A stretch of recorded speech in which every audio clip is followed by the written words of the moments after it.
Thousands of internally displaced Afghans are returning to their homes as the security situation stabilizes in the war-torn country. The UN Refugee Agency says they facilitated the return of 5,000 families by the end of July. Zamalaya Abbasin filed this report from Kabul. As the security situation eases throughout Afghanistan, hundreds of people who found refuge in Kabul are returning to their hometowns. The United Nations Refugee Agency, the UNHCR, is helping, along with the cash contribution from China. Dozens of chartered buses transported them back to their homes in the eastern Laghman, Nangarhar, Kunar and Logar provinces. Transportation was provided for them, and they would be given $200 by the UNHCR for rent and other expenses. And when these families return to their homes, they will be assisted with shelter, food, and $400 in cash. The UNHCR has facilitated the return of more than 5,000 internally displaced persons. Throughout Afghanistan, UNHCR is working to assist internally displaced persons, and thanks to the support of China, we have been able to increase our assistance with additional support for their households, their needs, due to a contribution of some $2 million from China, which is much appreciated.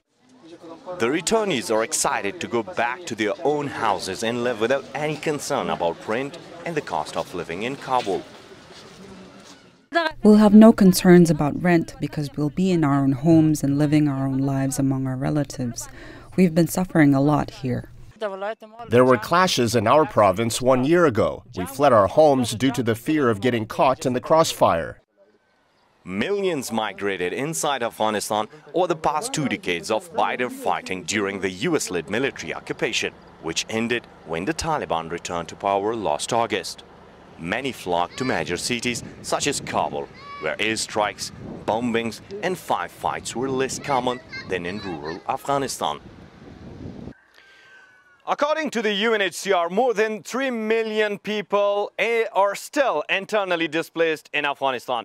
Many of them took refuge in Kabul like this and have been living in tents or out in open, while others moved into rented houses. In many cases, it is hard for them to manage their expenses. Zamalaya Abbasin, CGTN, Kabul.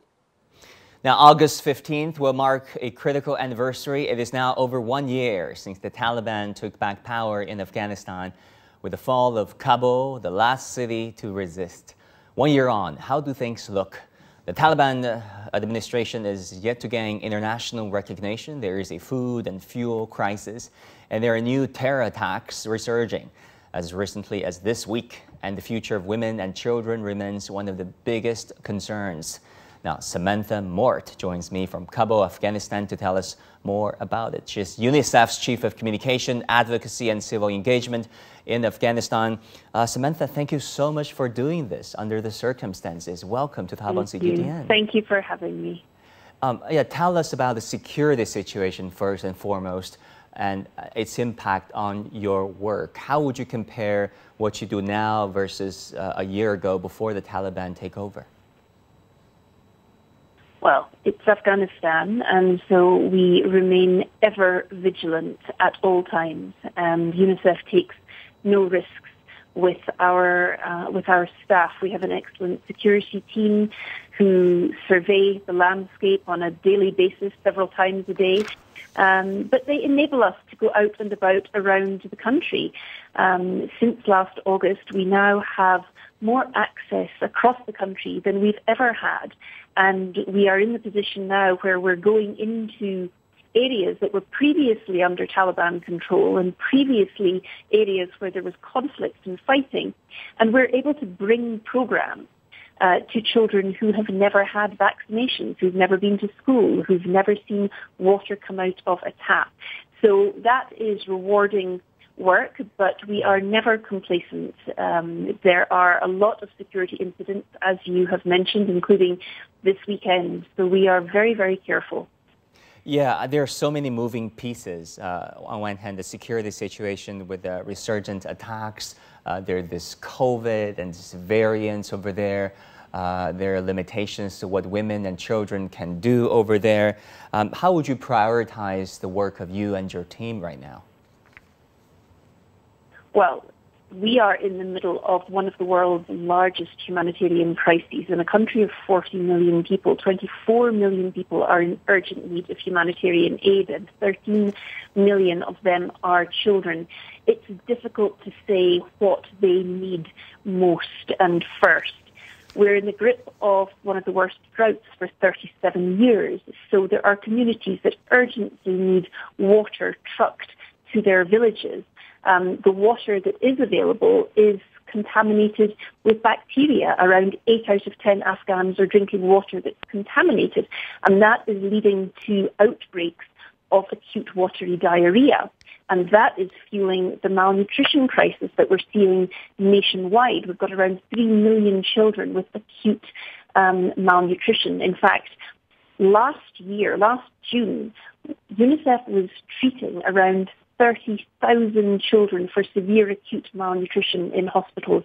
And this June, 12 months later, that number is up to 57,000. That's a 90% increase of severe acute malnutrition.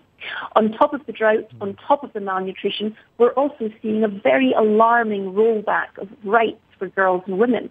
A year ago, there were over 1 million more girls in high school, and they could walk around much more freely than they can now. So we're deeply concerned about the rights and the restrictions that we're seeing for children. Yeah, let's talk about children. Over 3 million children need humanitarian assistance, according to a UNICEF report on the humanitarian situation in Afghanistan. More than 4,000 children displaced between April and June, 56 school attacks. And actually, this is so touching. You said, and I quote, "Small children, inadequately dressed for winter, pounding on car windows and running through traffic to sell chewing gums, shoelaces, and toys." This is heart-wrenching. Tell us what you saw, and what has been done to help these children. Well, the needs for children are huge. This is a country that is utterly impoverished. 97% of the country is on the brink of poverty. And when you have nationwide poverty like that, it forces parents to make heartbreaking choices. So, for example, we're seeing parents pull their children out of school in order to work on the streets or in shops. We're also... Are they mostly boys? Hearing about... Mostly boys, but we're also seeing parents pull girls out of school and exchange them for dowry years before they might otherwise get married. I was in Mazar in the north of the country not so long ago, and I was told there that last year there were 7,500 children on the streets selling knickknacks, begging for money. And at the moment we've got over 10,000 children on the streets. Hugely dangerous, putting them at risk of exploitation and abuse. So UNICEF is, one of the things that we're doing is we are increasing our cash transfer program. We're going into communities that are very impoverished and we're giving cash to alleviate the pressures that parents feel. Once they have cash, they can buy food, they can buy medicine, they can keep their children in school. So that's one of the things that we're doing, and we're scaling it up as fast as we can. But Samantha, let me ask you this. How far would you and your team go, on one hand, to address the need of these children and women and girls, but on the other hand, to prevent the Taliban de facto authorities from thinking that you're overstepping, that you're interfering with their own domestic culture? Well, what we're doing is that we work very closely with the de facto authorities to help them understand UNICEF's programs and why we're doing the work that we do. We do all the programs, whether it's in education or health or nutrition or water and sanitation or protection, in full coordination with the de facto authorities. So they understand the communities that we're working in, the children that we're trying to help, and why we're doing what we're doing. So nothing is in secret. Everything is in coordination with them, and everything we do together is in the best interest of the child. Do you see the rollback of rights for women and children as temporary, or do you think it could be the case for the long run? Well, that's a question that only the de facto authorities can answer. What I can tell you from UNICEF's perspective is that we are deeply concerned and alarmed by the rollback of rights.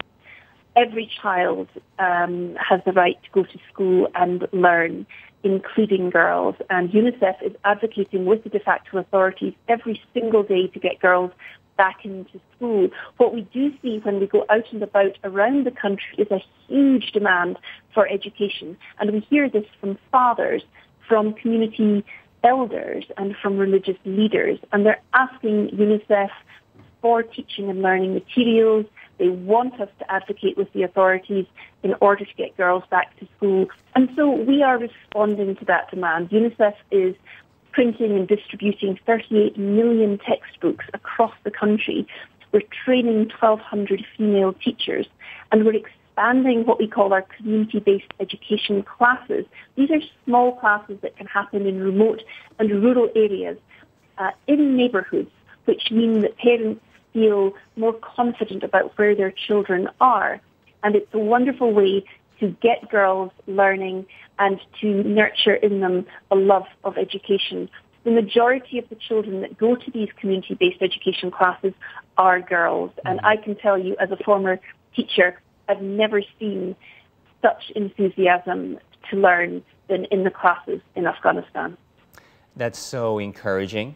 Samantha Mort, UNICEF's Chief of Communication, Advocacy and Civil Engagement in Kabul, Afghanistan. Kudos to your work. Take care. And thank you so much for joining us. Thank you for your support. Thank you. I appreciate it. Thank you very much. And this is all the time we have for this edition of The Hub on CGTN. Thank you for tuning in. I'm Wang Guan in Beijing. Our news coverage continues. Bye and take care.